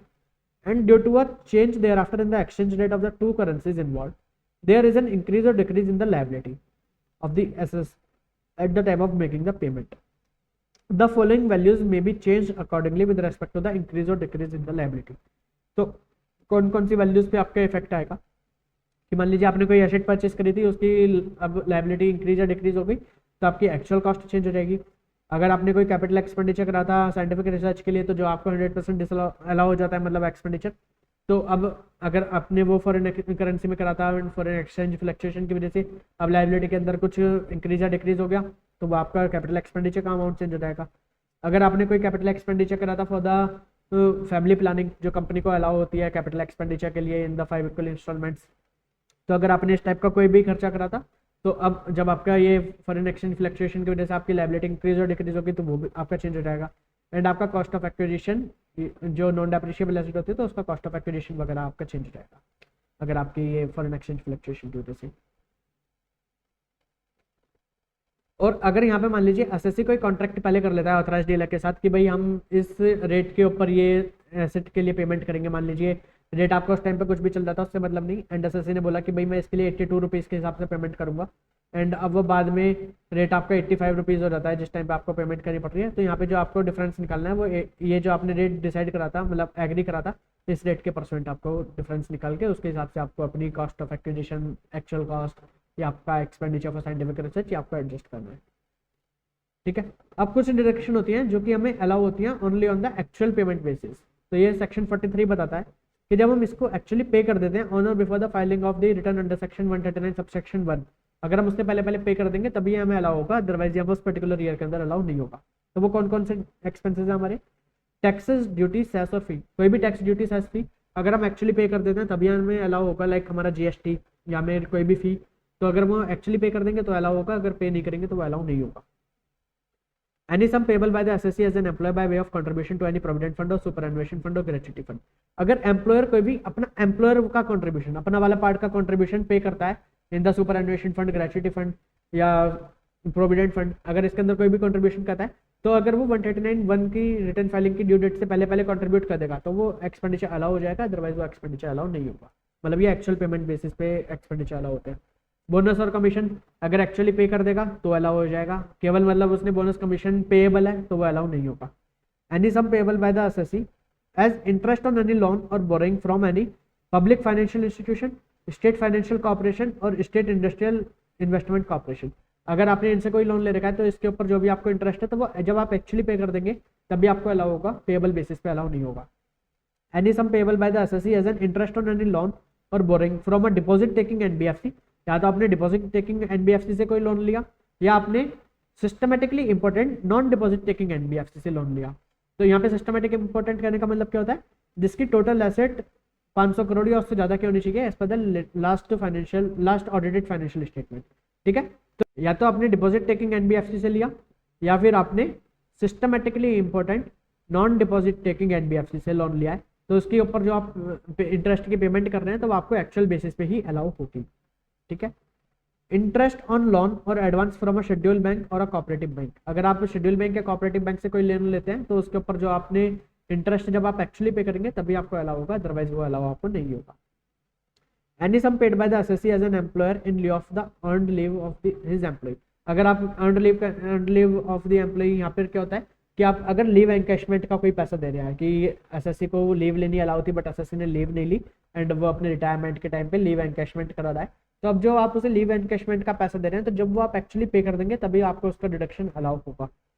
any sum payable by the assessee to the Indian railway for the use of railway asset, तो अगर आप कोई railway की asset use करने के लिए Indian railway को payment करते हैं तो जब आप एक्चुअली पे कर देंगे तभी वो आपको अलाउ होगा, अदरवाइज वो अलाउ नहीं होगा। And the above sums have to be paid by the assessee on or before the due date of furnishing the return of income under section 139 subsection 1। ठीक है जी, तो जिस साल की आपकी लायबिलिटी है उस साल की रिटर्न 139 सबसेक्शन 1 के अंदर जो स्पेसिफाइड डेट है उससे पहले आपको यहाँ पे पेमेंट करनी है, तभी वो आपको उस पर्टिकुलर ईयर के लिए एक्सपेंडिचर अलाउ होगा, अदरवाइज वो अलाउ नहीं होगा। एंड इसके अंदर एक क्लैरिफिकेशन डाला गया है कि अगर मान लीजिए जो हमने यहाँ पे इंटरेस्ट की बातें करी कि इंटरेस्ट ऑन लोन हमारा केवल एक्चुअली पेमेंट बेसिस पे ही अलाउ होगा, लाइक अगर आपने किसी स्टेट को फाइनेंस कॉर्पोरेशन से लोन लिया, या आपने किसी डिपॉजिट टेकिंग एनबीएफसी या non systematically important non deposit taking NBFC, इनसे कोई लोन लिया, तो उस पर आपको जो इंटरेस्ट है वो एक्चुअल बेसिस पे ही अलाउ होगा। तो मान लीजिए आपने इंटरेस्ट पे नहीं करा, आपने इंटरेस्ट को भी लोन के अंदर कन्वर्ट करा दिया, डिबेंचर के अंदर कन्वर्ट करा दिया, किसी और इंस्ट्रूमेंट के अंदर कन्वर्ट करा दिया, तो वो जो कन्वर्जन है तो क्या उसे एक्चुअल पेमेंट माना जाएगा? तो यहाँ पे क्लैरिफाई करा गया है कि वो उसे एक्चुअल पेमेंट नहीं माना जाएगा। If any sum payable by the assessee as interest on any such loan or borrowing or advance referred to in D, E or F above is converted into loan or borrowing or advance or debenture or any other instrument by which the liability of pay is deferred to a future date। ठीक है, तो मतलब आपने वो loan में convert कर दिया, तो अब आपको फ्यूचर डेट के लिए लाइबिलिटी आपकी ट्रांसफर होगी कि आपको वो लोन की रीपेमेंट करनी है। अब shall not be deemed as actual payment and hence would not be allowed as deduction। तो इसे एक्चुअल पेमेंट नहीं बोला जाएगा एंड इसकी आपको डिडक्शन नहीं मिलेगी। फिर यहाँ पर एक क्लैरिफिकेशन बताया गया कि क्या होता है कि जैसे एम्प्लॉयर का कंट्रीब्यूशन होता है for the pension fund, superannuation fund, gratuity fund, ऐसे ही एम्प्लॉय भी अपना कंट्रीब्यूशन करता है। तो जब भी एम्प्लॉय अपना कोई अमाउंट एम्प्लॉयर को देता है to make contribution on the behalf of employee, तो जब वो एम्प्लॉयर को अमाउंट देगा कि हमारे फंड में क्रेडिट कराने के लिए, तो जब भी वो अमाउंट मिलेगा तो as per the definition of income वो एम्प्लॉयर की इनकम बन जाएगी। अब एम्प्लॉयर उसका डिडक्शन ले सकता है, बट कब? अगर वो उसे क्रेडिट करा दे, उसे कंट्रीब्यूट कर दे in the specified fund before the due date as mentioned in the specified fund. यानी कि जैसे ईपीएफ के केस में हमें 15th of the next month तक पेमेंट करनी होती है। अब मान लीजिए एम्प्लॉय ने अपने 1 लाख रुपए दिए कि सर मेरे ईपीएफ के अंदर आप इसे डाल देना, एंड अब यहाँ पे वो जिस टाइम पे 1 लाख रुपए दिए तो वो as per the definition of income employer की इनकम बन जाएगी। बट अब एम्प्लॉयर उसकी डिडक्शन ले सकता है अगर वो उसे ईपीएफ फंड के अंदर क्रेडिट कर दे, मतलब एम्प्लॉय का कंट्रीब्यूशन डिपॉजिट करा दे ईपीएफ फंड के अंदर, बट कब तक? जो कि स्पेसिफाइड डेट है ऑफ द ईपीएफ फंड, जो ईपीएफ फंड के अंदर डेट मेंशन करी गई है, यानी कि 15th of the next month. तो अगर वो 15th of the next month तक वो पेमेंट कर देता है तो वो उसे डिडक्शन अलाउ हो जाएगी। बट अगर वो 15th of the next month तक पेमेंट नहीं करता तो उसे डिडक्शन एम्प्लॉयर को अलाउ नहीं होगी एंड वो उसकी इनकम बन जाएगी। तो इसमें 139 सबसेक्शन 1 अगर मान लीजिए रिटर्न फाइलिंग की ड्यू डेट तक का कोई कंसेप्ट नहीं है, इसके अंदर आपकी जो एक्चुअल डेट थी उस पर्टिकुलर फंड की, तो उस पर्टिकुलर फंड की डेट तक आपको पेमेंट करनी होती है एम्प्लॉय के कंट्रीब्यूशन की, तभी आपको डिडक्शन मिलेगी, अदरवाइज नहीं मिलेगी। तो इसके अंदर बताया गया है कि 43B ना कभी लगता था एंड ना ही कभी लगता है, ना ही कभी पहले लगता था, मतलब 43B को हम यहाँ पे एम्प्लॉय के कंट्रीब्यूशन के लिए यूज नहीं कर सकते। Stamp duty value of the land and building to be taken as the full value of consideration in respect of transfer, even if the same are held by the transferor as stock in trade। तो वैसे तो हम इसे अपने chapter capital gain के अंदर discuss करते हैं, बट यहाँ पे भी हम डिस्कस कर लेते हैं कि अगर मान लीजिए अगर आपने कोई अपनी एसेट ट्रांसफर करी, बीइंग अ लैंड और बिल्डिंग और बोथ, एंड उसका जो आपका कंसिडरेशन है वो स्टैम्प ड्यूटी वैल्यू से कम है, आपकी मान लीजिए स्टैम्प ड्यूटी वैल्यू है 100 रुपीज़ एंड आपको जो कंसिडरेशन मिला वो आपको मिला 80 रुपीज़। तो यहाँ पे जो आपके स्टैंडर्ड स्टैम्प ड्यूटी वैल्यू है तो हम इसे ही फुल वैल्यू ऑफ कंसिडरेशन मानेंगे यहाँ पर। शैल बी, तो यहाँ पे पढ़ लेते हैं, whether consideration for the transfer of an asset being land और बिल्डिंग और both is less than the stamp duty value, the value so adopted और असेस्ड और assessable that is stamp duty value shall be deemed to be the value of the full consideration. ठीक है जी। तो यहाँ पर हमें बताया गया है, however if the stamp duty value does not exceed 110% of the consideration received or accruing, then such consideration shall be deemed to be the full value of the consideration। ठीक है। एंड अब इसमें ऐसा हो सकता है कि जब आप अपनी लैंड और बिल्डिंग को ट्रांसफर कर रहे हैं तो आपने पहले किसी डेट पे एग्रीमेंट करा एंड उसकी रजिस्ट्रेशन कभी बाद में हो रही है, तो date of agreement and date of registration अलग अलग है। तो इसमें स्टैम्प ड्यूटी वैल्यू किस दिन की ली जाएगी? तो जिस दिन आपने रजिस्ट्रेशन कराया जाता है उस दिन की आपकी स्टैम्प ड्यूटी वैल्यू ली जाती है। बट यहाँ पर एक एक्सेप्शन है कि आपकी एग्रीमेंट की डेट की भी हम स्टैम्प ड्यूटी वैल्यू ले सकते हैं अगर आपने उस दिन कुछ पार्ट या कोई फुल अमाउंट, मतलब जो आपका पार्ट या फुल कंसिडरेशन आपने उस दिन पे कर दिया था by any way other than by way of cash, यानी कि आपने account payee, cheque account payee, bank draft, any other electronic mode या एनी अदर स्पेसिफाइड मोड से आपने अगर पेमेंट कर दी थी on the date of agreement part और फुल, तो जो आपका डेट ऑफ एग्रीमेंट की एसडीवी थी तो वो आपकी यहाँ पे कंसिडर कर ली जाएगी, अदरवाइज आपकी डेट ऑफ रजिस्ट्रेशन की एसडीवी को कंसिडर करा जाएगा। एंड अगर मान लीजिए एसएससी को लगता है कि ये जो एसडीवी है ये ठीक नहीं है तो वो असेसिंग ऑफिसर से रिक्वेस्ट कर सकता है कि आप इसकी वैल्यूएशन के लिए इसे वैल्यूएशन ऑफिसर को रेफर कर दीजिए। तो असेसिंग ऑफिसर में refer the valuation of the asset to the valuation officer as defined in section 2R of the wealth tax act in the following cases. कब कब? where the assessee claims before the AO that the value adopted यानी कि stamp duty value for the payment of stamp duty exceed the fair market value of the property as on the date of transfer। यानी कि assessee बोलता है कि जो SDV है वो फेयर मार्केट वैल्यू से ज़्यादा है एंड ये जो एसडीवी है ये किसी भी कोर्ट वगैरह के सामने चैलेंज नहीं करी गई अभी तक। ठीक है। तो यानी कि एसएससी एओ के सामने क्लेम करता है कि जो एसडीवी है वो फेयर मार्केट वैल्यू से ज़्यादा है as on the date of the transfer and जो एसडीवी है वो किसी भी कोर्ट वगैरह के सामने चैलेंज नहीं करी गई है अभी तक, तो इस केस में वो वैल्यूएशन ऑफिसर को रेफर करी जा सकती है। अब अगर यहाँ पे वैल्यूएशन ऑफिसर एचडीबी से कम कोई वैल्यू निकाल कर देते हैं तो वो वैल्यू को मान लिया जाएगा full value of consideration. But अगर वैल्यूएशन ऑफिसर एचडीबी से भी स्टैम्प ड्यूटी वैल्यू से भी ज्यादा की वैल्यू निकाल कर दे देते हैं, मान लीजिए स्टैम्प ड्यूटी वैल्यू थी हमारी 100 रुपए एंड वैल्यूएशन ऑफिसर वैल्यू बताते हैं 90 रुपए, तो ये 90 रुपए को हम फुल वैल्यू ऑफ कंसिडरेशन मान लेंगे। बट वैल्यूएशन ऑफिसर बोलते हैं कि यहाँ की वैल्यू तो बनती है 110 रुपए, तो इस केस में हम स्टैम्प ड्यूटी वैल्यू को ही हम अपनी फुल वैल्यू ऑफ कंसिडरेशन मान लेंगे, इस 110 को हम इग्नोर कर देंगे। ठीक है जी, इलस्ट्रेशन आप एक बार देख लेना, क्लियर हो जाएगा। So now let's move forward, section number 44AA, compulsory maintenance of the accounts. अब किस किस को अकाउंट्स मेंटेन करने होते हैं, यहाँ पे हमें वो डिस्कस करना है। Maintenance of the books of accounts and other document by the notified professionals. ठीक है, तो अब यहाँ पे प्रोफेशंस के लिए हम डिस्कस करेंगे। सबसे पहले तो 44AA सबसेक्शन 1, तो ये हमें बताता है every person carrying on the legal, medical, engineering, architectural profession और अकाउंटेंसी और टेक्निकल कंसल्टेंसी, इंटीरियर डेकोरेशन और any other profession as may be notified. अब यहाँ पे नोटिफाइड प्रोफेशन कौन कौन से हैं? फिल्म आर्टिस्ट, फिल्म आर्टिस्ट के अंदर हमारे actor, cameraman, director, music director, art director, editor, singer, lyricist, story writer, screen play writer, company secretary और एनी अदर आईटी प्रोफेशनल। ठीक है, तो इस पर्टिकुलर कैटेगरी के जो भी हमारे प्रोफेशनल्स हैं, तो इन प्रोफेशनल्स को अपनी एक कोई ना कोई books of account, such books of account से मेंटेन करनी होगी as enable the AO to compute his total income in accordance with the provision of the income tax act 1961। तो इन प्रोफेशनल्स को, जो भी ये प्रोफेशन करते हैं, तो इन्हें कोई भी इस टाइप की बुक्स ऑफ अकाउंट्स अपनी मेंटेन करनी होगी सो दैट की असेसिंग ऑफिसर इनकी इनकम कंप्यूट कर सके अंडर इनकम टैक्स एक्ट 1961। ठीक है, अब कुछ प्रेस्क्राइब्ड बुक्स भी बताई गई हैं कि कुछ प्रेस्क्राइब्ड केसेस में प्रेस्क्राइब्ड बुक्स आपको मेंटेन करनी जरूरी है। तो कौन से केसेस हैं, कौन से क्लास ऑफ पर्सन को प्रेस्क्राइब्ड बुक्स मेंटेन करनी है? तो अगर कोई भी प्रोफेशन जो अभी हमने ऊपर डिस्कस करे, उनकी ग्रॉस रिसिप्ट एक्सीड करती है 1,50,000 in all the 3 years immediately presiding the previous year, यानी कि जो आपका प्रीवियस ईयर है उससे पिछले 3 सालों के अंदर, जो 3 साल हैं, तीनों सालों के अंदर अगर उनकी ग्रॉस रिसिप्ट एक्सीड करती है 1.5 लाख रुपए से ज्यादा, याद रखना यहाँ पे इन ऑल द 3 ईयर्स है। ठीक है, अगर तीनों सालों के अंदर 1.5 लाख रुपए से ज्यादा की उनकी ग्रॉस रिसिप्ट है, और अगर मान लीजिए आपका प्रोफेशन अभी सेटअप हुआ है, आपको मतलब 3 साल नहीं हुए, तो अगर वो first year of the profession है, तो अगर इस साल में आपका लाइकली मतलब आपको लगता है कि आपका जो ग्रॉस रिसिप्ट होगा वो 1.5 लाख रुपीज से ज्यादा हो जाएगा, तो इन दैट सर्कमस्टेंसेस आपको प्रेस्क्राइब्ड बुक्स मेंटेन करनी है। अब प्रेस्क्राइब्ड बुक्स कौन कौन सी है? तो उसके अंदर आपको cash book, journal, ledger, carbon copies of the bills and receipts issued by the person whether machine numbered or otherwise serially numbered in relation to sums exceeding ₹25। तो आपके कोई भी एक्सपेंडिचर हैं 25 रुपए तक के, तो उनके लिए आपको कार्बन कॉपी मेंटेन करनी है,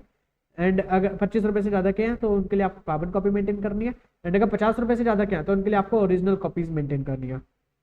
ठीक है, तो ये आपकी स्पेसिफाइड बुक्स हैं। एंड अगर कोई पर्सन है इन द मेडिकल प्रोफेशन, तो उसे एक डेली केस रजिस्टर भी मेंटेन करना है, साथ में उसे अपना inventory registration of the medical medicine और ड्रग्स वगैरह ये भी मेंटेन करना है। ठीक है, एंड ये हमें कहाँ पर मेंटेन करने होते हैं? The books of accounts and document shall be kept and maintain at the place where the person is carrying on the profession और where there is more than one place at the place of principal profession. तो अगर जहाँ पे वो profession कर रहा है वहाँ पे उसे मेंटेन करना है, और अगर एक से ज़्यादा जगह से प्रोफेशन कर रहा है तो जो उसका प्रिंसिपल प्लेस ऑफ बिजनेस है वहाँ पे उसे मेंटेन करना है। एंड हमें कितने टाइम के लिए मेंटेन करने होते हैं? तो हमें 6 ईयर्स के लिए मेंटेन करने होते हैं, 6 years from the end of the relevant assessment year.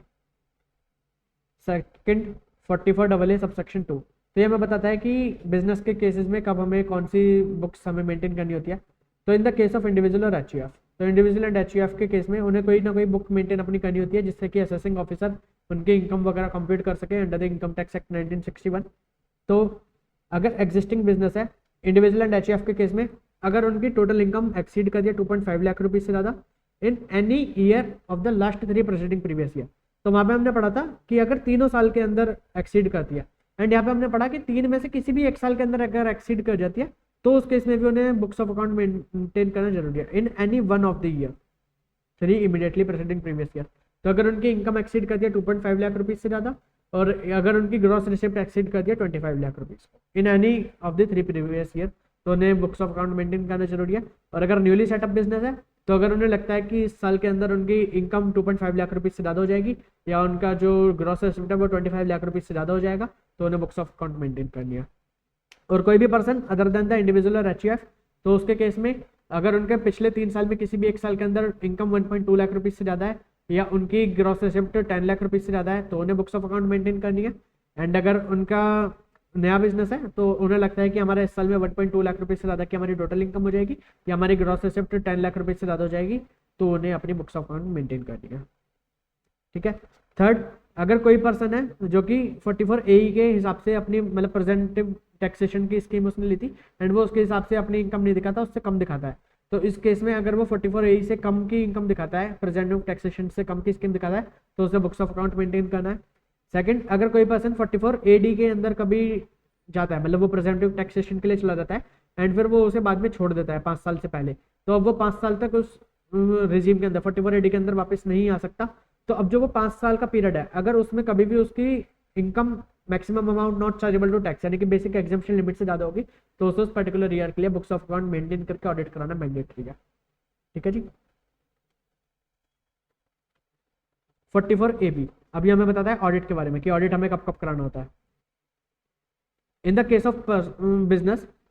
अगर पर्सन कोई बिजनेस करता है एंड उसकी टोटल सेल टर्नओवर या ग्रॉस रिसिप्ट एक्सीड कर दिया 1 करोड़ रुपीज से, मतलब 1 करोड़ से ज़्यादा की उनकी टर्नओवर या ग्रॉस रिसिप्ट है तो उन्हें ऑडिट कराना मैंडेटरी है। बट अगर कोई पर्सन है जो बिजनेस करता है एंड उसकी कैश पेमेंट और कैश रिसिप्ट 5% से कम है, मतलब उनकी जो aggregate cash payment or aggregate cash receipt है वो 5% से कम है, यानी कि उनके मैक्सिमम काम 95% और मोर का काम उनका बैंकिंग चैनल के थ्रू होता है, तो इस केस में जो 1 करोड़ की लिमिट है वो बढ़कर 10 करोड़ हो जाएगी, यानी कि उन्हें तभी ऑडिट कराना है कि अगर उनकी टर्नओवर 10 करोड़ रुपीज से ज़्यादा है। ठीक है। For this purpose the payment और receipt as the case may be by a cheque drawn on a bank और by a bank draft which is not account payee, यानी कि अगर आप अकाउंट पे ही चेक या अकाउंट पे बैंक ड्राफ्ट से अलग कोई और टाइप का चेक से अगर पेमेंट करते हैं या रिसिप्ट करते हैं तो वो आपकी ये मानी जाएगी कि वो आपकी कैश रिसिप्ट है। ठीक है। In the case SSC covered under section 44 AE, 44 AE के अंदर ट्रांसपोर्टर्स कवर होते हैं। अगर ट्रांसपोर्टर्स क्लेम करते हैं कि उनकी इनकम प्रेजेंटिव टैक्सेशन के हिसाब से कम है, मतलब जो प्रेजेंटिव टैक्सेशन के हिसाब से उनकी इनकम बनती है, अगर उससे कम वो अपनी इनकम को क्लेम करते हैं तो उन्हें अपने बुक्स ऑफ अकाउंट्स मेंटेन करके उसका ऑडिट कराना मैंडेटरी है। And in the case of N eligible SSC जो कि 44 AD का भी लेता है एंड वो 5 साल से पहले 44 AD के छोड़ देता है, यानी कि वो 44 AD के हिसाब से अपनी इनकम नहीं बताता किसी भी साल के अंदर, तो फिर वो उससे 5 साल के अंदर दोबारा 44 AD को क्लेम नहीं कर सकता। एंड अगर उस 5 साल के पीरियड के दौरान उसकी कभी भी total income maximum amount not chargeable to tax से ज़्यादा होती है तो उसे उस साल के लिए अपनी बुक्स ऑफ अकाउंट मेंटेन करके ऑडिट कराना मैंडेटरी होता है। अब प्रोफेशन के लिए पढ़ते हैं। तो अगर कोई पर्सन प्रोफेशन करता है एंड उसकी ग्रॉस रिसिप्ट 50 लाख रुपए से ज़्यादा की होती है तो उसे ऑडिट कराना मैंडेटरी है। Accounts audited under other statutes are considered, अगर मान लीजिए आपको किसी और लॉ के अंदर लाइक कंपनीज एक्ट के अंदर अगर ऑडिट कराना है तो अगर आप उसके अंदर ऑडिट करा लेते हैं तो वो यहाँ पे माना जाएगा कि आपने इनकम टैक्स का भी फॉलो कर लिया, तो आपको अलग से ऑडिट कराने की जरूरत नहीं है। It will be sufficient if the person gets his account audited under such other law. Specified date of the audit क्या होती है यहाँ पे, तो 139 सबसेक्शन 1 के अंदर जो रिटर्न फाइलिंग की डेट है उससे 1 महीने पहले आपको ऑडिट कराना मैंडेटरी होता है, यानी कि अगर आपको आपकी रिटर्न जानी है अक्टूबर तक तो आपको 30 सितंबर तक आपको ऑडिट कराना है, एंड अगर आपकी रिटर्न जानी है नवंबर में तो आपको 31 अक्टूबर तक आपको ऑडिट कराना मैंडेटरी है। अब यहाँ पे हमारे कुछ प्रेजेंटिव टैक्सेशन के सेक्शन हमें पढ़ने हैं कि इस केस में हमें क्या होता है, हमें कोई बुक्स ऑफ अकाउंट मेंटेन नहीं करनी, हमें कोई पीजीबीपी का पूरा चैप्टर फॉलो नहीं करना, हमें अपनी एक प्रेजेंटिव टैक्सेशन के लिए हमें अपनी इनकम मान लेनी है प्रेजेंटिव बेसिस पर एंड हमें उसके ऊपर टैक्स देना है। तो अभी हमें बिजनेस के केसेस में ही मिलता है, प्रोफेशन के केसेस में ही मिलता है, एंड अगर कोई पर्सन होता है जो ट्रांसपोर्ट के बिजनेस के अंदर होते हैं तो उनको भी मिलता है। तो 44 AD, 44 ADA, 44 AE, तो ये तीनों सेक्शन को हम साथ में ये कंपेरिजन बेसिस पे पढ़ेंगे। तो एलिजिबल एसएससी क्या है, तो 44 AD ये बिजनेस वालों के लिए होता है, तो इसके लिए रेजिडेंट इंडिविजुअल, HUF और partnership firm but not the LLP। तो 44 AD एंड 44 ADA के लिए eligible SSC resident individual partnership firm but not LLP। ठीक है, तो ये हमारे एलिजिबल एसएससी होते हैं एंड वो तो उनका बिजनेस, अब ये किस किस पे अप्लाई नहीं होता, अगर कोई पर्सन कोई 44 AA का कोई प्रोफेशन कर रहा है तो उस पर ये अप्लाई नहीं होगा। अगर कोई पर्सन इनकम अर्न कर रहा है bye the way of commission of brokerage तो वो 44 AD का बेनिफिट नहीं ले सकता, और अगर कोई पर्सन एजेंसी बिजनेस के अंदर है तो वो 44 AD का बेनिफिट नहीं ले सकता। ठीक है, 44 ADA के केस में कि ये प्रोफेशंस को मिलता है, प्रोफेशनल्स को, तो legal, medical, engineering, architectural profession, professional of accountancy, technical consultancy, तो इस टाइप के कोई भी प्रोफेशन के अंदर अगर आप हैं तो 44 ADA को आप ले सकते हैं। 44A मिलता है ट्रांसपोर्टर को an SSC owning not more than 10 goods carriage vehicle at any time during the previous year. Transporter को बट उनके पास 10 व्हीकल से ज़्यादा किसी भी टाइम पे ड्यूरिंग द प्रीवियस ईयर नहीं होने चाहिए। मान लीजिए अगर उनके पास 2 दिन के लिए भी 10 से ज़्यादा व्हीकल हो गए तो फिर उन्हें 44A के अंदर वो एलिजिबल नहीं होते। ठीक है। एलिजिबल बिजनेस और प्रोफेशन, तो यहाँ पे एलिजिबल बिजनेस कौन से होते हैं कि अगर उनकी बिजनेस की टर्नओवर लेस देन 2 करोड़ होनी चाहिए। यहाँ पे एलिजिबल प्रोफेशन के लिए ग्रॉस रिसिप्ट उनकी लेस देन और इक्वल टू 50 लाख होनी चाहिए। और यहाँ पे कोई इस टाइप की लिमिट नहीं है, अगर कोई भी प्लाइंग and hiring of the goods carriage है तो उसे यहाँ पे विदाउट एनी लिमिट वो एलिजिबल होता है। तो बस उस पर ड्यूरिंग द प्रीवियस ईयर 10 से ज़्यादा व्हीकल नहीं होने चाहिए। प्रेजेंटिव इनकम, तो यहाँ पे 8% of the total turnover sales और ग्रॉस रिसिप्ट ये हमारी इनकम मान ली जाती है। कि मान लीजिए आपकी टोटल टर्नओवर यहाँ पर 1 करोड़ रुपए है तो उसमें 8% यानी कि आपका 8 लाख रुपए सीधे आपकी इनकम बना दी जाएगी एंड आपको उस 8 लाख रुपए पे टैक्स देना है। बट अगर आपकी जो टोटल ग्रॉस रिसिप्ट है एंड वो इन द मतलब वो कैश में नहीं है, वो आपकी है bye the way of account payee, cheque account payee, bank draft, any other specified clearance system, any other electronic clearance system और एनी अदर स्पेसिफाइड मोड, तो उस केस में आपकी 6% की यहाँ पे इनकम मानी जाएगी। मान लीजिए आपकी टर्नओवर यहाँ पर 1.5 CR है एंड आपकी 1 CR तो कैश में है एंड 0.5 CR आपकी अदरवाइज देन बाय कैश है, तो यहाँ पे आपकी 8% आपकी इनकम बन जाएगी यानी कि 8 लाख रुपए, यहाँ पे आपकी 6% के हिसाब से इनकम बनी जाएगी। ठीक है। एंड 44ADA के केसेस में मतलब प्रोफेशन वाले केस में आपकी 50% ऑफ द ग्रॉस रिसिप्ट आपकी इनकम बन जाएगी। यानी कि आपकी अगर इनकम मतलब आपकी ग्रॉस रिसिप्ट अगर 25 लाख रुपए तो सीधे 50% यानी कि 12.5 लाख रुपए मान ली जाएगी कि आपकी ये इनकम है एंड आपको इसके ऊपर टैक्स देना है। एंड 44AE ट्रांसपोर्टर के केस में क्या होता है, अगर आपके हैवी व्हीकल है, हैवी व्हीकल कहने का मतलब जिसका अनलेडन वेट 12 टन से ज़्यादा है, 12,000 किलोग्राम से ज़्यादा का वेट है, तो उसके केस में हमारी जो प्रेजेंटिव इनकम मानी जाती है वो मानी जाती है 1000 पर टन पर मंथ। ठीक है। तो आपका जो ट्रक का मान लीजिए वो 13 टन का है तो उसके केस में आपकी पर मंथ की इनकम क्या मानी जाएगी, 13,000 रुपीज़ आपकी पर मंथ की इनकम मान ली जाएगी। अब इससे जरूरी नहीं कि वो आपका चला ट्रक नहीं चला, एंड अगर आपने वो पार्ट ऑफ द मंथ भी है तो वो भी आपका फुल मंथ मान लिया जाएगा। मान लीजिए आपने 25 तारीख को ट्रक परचेस करा तो भी ये जो आपने 25 सितंबर को अगर ट्रक परचेस करा तो सितंबर की पूरी आपकी 13,000 रुपीज़ की इनकम आपकी मान ली जाएगी। ठीक है। एंड अगर आपका हैवी व्हीकल नहीं है मतलब कि 12 टन से कम का व्हीकल है आपका, तो उस केस में 7500 रुपीज़ पर मंथ पर ट्रक आपकी प्रेजेंटिव इनकम मानी जाएगी। नॉन अलाउेबिलिटी ऑफ डिडक्शंस, तो 30 to 38 ये माना जाता है कि आपको सभी डिडक्शंस आपको अलाउ हो गई हैं एंड आपको अब यहाँ से कोई अलग से डिडक्शन नहीं मिलेगी। एंड अगर आपका 44AD या 44ADA वाला केस है तो अगर वो पार्टनरशिप फर्म भी है तो पार्टनरशिप फर्म के केस में भी अगर आप कोई सैलरी इंटरेस्ट वगैरह पे करते हैं अपने पार्टनर्स को तो वो भी आपको अलाउ नहीं होता, ना तो 44AD में ना ही 44ADA में। बट अगर आप 44AE ट्रांसपोर्टर वाले केस में आते हैं तो अगर आप कोई सैलरी इंटरेस्ट पे करते हैं अपने पार्टनर्स को तो वो यहाँ पे डिडक्टेबल होती है इन एडिशन, मतलब जो भी आपकी प्रेजेंटिव इनकम निकलेगी तो उसमें से आप ये अपना सैलरी इंटरेस्ट वगैरह की डिडक्शन क्लेम कर सकते हैं। WDV हम इस टाइप से मानेंगे कि आपको डेप्रिसिएशन अलाउ हो गया एंड आपकी WDV उस टाइप से कंप्यूट कर दी जाएगी। Requirement of maintenance of books of accounts, तो यहाँ पर 44AD 44ADA एंड 44AE अगर आप प्रेजेंटिव इनकम अपनी फॉलो करते हुए आप प्रेजेंटिव इनकम के ऊपर टैक्स पे करते हैं तो आपको कोई भी बुक्स ऑफ अकाउंट मेंटेन करने की रिक्वायरमेंट नहीं है। But in the case of section 44AD अगर कोई person in any previous year अपनी इनकम प्रेजेंटिव इनकम के बेसिस पर बताता है एंड उसे प्रेजेंटिव इनकम के बेसिस पर टैक्स पे करता है तो फिर उसे कंटिन्यूसली 5 साल तक प्रेजेंटिव इनकम को ही फॉलो करना होगा। मतलब वो 5 साल से पहले ये नहीं बोल सकते कि अब वो प्रेजेंटिव इनकम से कम अपनी इनकम बताएगा। एंड अगर वो ऐसा करता है अपने 5 साल एक्सपायर होने से पहले तो जिस साल के अंदर वो अपनी इनकम प्रेजेंटिव इनकम से कम बताएगा उस साल से 5 साल तक फिर वो कभी दोबारा 44AD को बेनिफिट नहीं ले सकता। फॉर एग्जांपल मान लीजिए अगर कोई person first time 2022-23 financial year के अंदर अपनी इनकम प्रेजेंटिव बेसिस पर बताता है तो फिर उसे यहाँ से 5 साल यानी कि 22-23, 23-24, 25-26, 26-27 एंड 27-28 यानी कि फाइनेंशियल ईयर 2027-28 तक इसे प्रेजेंटिव इनकम टैक्सेशन के अंदर ही रहना होगा। बट लेट सपोज अगर ये यहाँ पे 26-27 में बोलता है कि इसकी इनकम प्रेजेंटिव इनकम से कम है तो अगर ये यहाँ पे प्रेजेंटिव इनकम से कम अपनी इनकम बताता है तो फिर ये इसके बाद 5 साल तक कभी दोबारा 44AD का बेनिफिट नहीं ले सकता। ठीक है। एंड अगर फिर ये जो बाकी के 5 साल है अगर इन 5 साल में कभी भी इसकी income maximum amount not chargeable to tax यानी कि बेसिक एग्जेम्पशन लिमिट से ज़्यादा हो जाती है तो फिर इसे अपनी बुक्स ऑफ अकाउंट्स मेंटेन करके उनका ऑडिट करवाना मैंडेटरी है। And in the case of section 44ADA professional वाले केस में अगर कोई पर्सन कभी 44ADA को ऑप्ट करता है and in any subsequent year अगर वो बोलता है कि मेरी इस पर्टिकुलर ईयर में प्रेजेंटिव इनकम से कम मेरी इनकम बनती है तो फिर उस पर्टिकुलर ईयर का अगर उसकी total income maximum amount not chargeable to tax से ज़्यादा होती है तो फिर उसे बुक्स ऑफ अकाउंट मेंटेन करके ऑडिट करवाना मैंडेटरी है। बट यहाँ पर वो 5 साल वाला क्राइटेरिया नहीं है कि आपको 5 साल के लिए यहाँ पे लॉक इन बन जाएगा, या अगर आप कभी प्रेजेंटिव इनकम टैक्सेशन रेजिम से बाहर चले जाते हैं तो आप 5 साल तक नहीं आ सकते। तो 44 एडीए में वो वाला प्रोविजन नहीं है। एंड 44 एई क्या बोलता है? 44 एई बोलता है कि अगर कोई भी एसएससी जो 44 एई के अंदर एलिजिबल एसएससी है एंड वो अपनी इनकम प्रेजेंटिव इनकम से कम बताता है, तो वो जिस भी साल की प्रेजेंटिव इनकम से कम बताएगा उसे उस साल में बुक्स ऑफ अकाउंट मेंटेन करके उनका ऑडिट करवाना मैंडेटरी है, इररेस्पेक्टिव कि उसकी total income basic exemption limit से ज्यादा है या कम है। ठीक है, तो यहाँ पे 3 डिफरेंसेस हैं। तो 44 एडीए में 5 साल का लॉक इन होता है। अगर 5 साल से पहले आप उसे ऑप्ट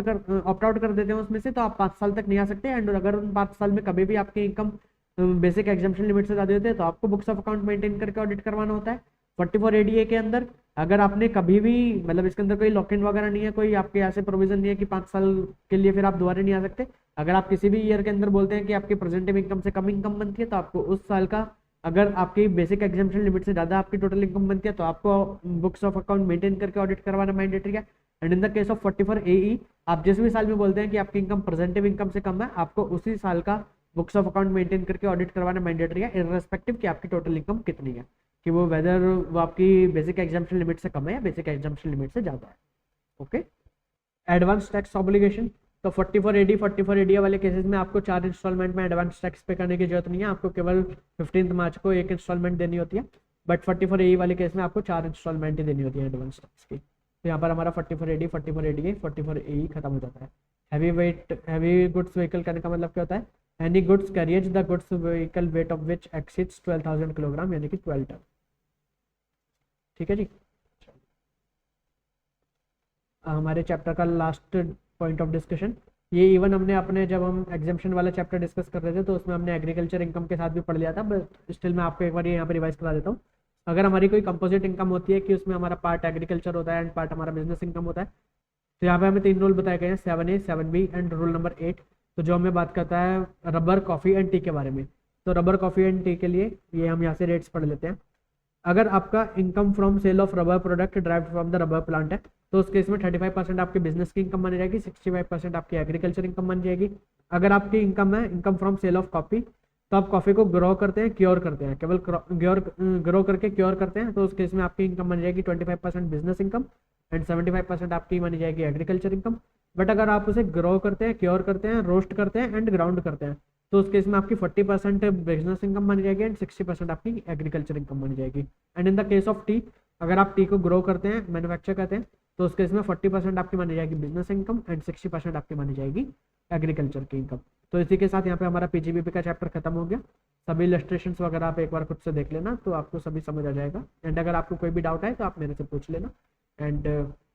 बस आपको अभी कुछ नहीं करना, अच्छी तरीके से हमारी रिवीजन वीडियो को सुनना है, अभी सारे क्वेश्चंस को आपको सॉल्व करके देखना है एंड बिल्कुल भी टाइम वेस्ट नहीं करना, सभी क्वेश्चन सॉल्व करने हैं, इलस्ट्रेशंस, टेस्ट नॉलेज, सभी कंसेप्ट को देखना है, जो भी इंपॉर्टेंट पॉइंट्स लगते हैं वो आपको नोट करते हुए चलना है। एंड अपने 1 डे बिफोर एग्जामिनेशन के लिए आपको केवल उन्हीं पॉइंट्स को आज से ही निकालते हुए चलना है जो कि आप 1 डे बिफोर एग्जाम्स पढ़ेंगे। एंड हमारी रिविजन वीडियो को आप बार 2 टाइम्स की स्पीड पे सुनते रहिए। नहीं, आपके सभी कंसेप्ट आपको क्रिस्टल क्लियर हो जाएंगे, सभी कंसेप्ट अच्छी तरीके से आपके माइंड के अंदर फिट हो जाएंगे। वीडियो को देखते रहिए, लाइक करते रहिए एंड अपने दोस्तों के साथ शेयर करिए for the benefits of public at large. Like the video, subscribe the channel and hit the bell icon. Thank you, goodbye, signing off, bye bye.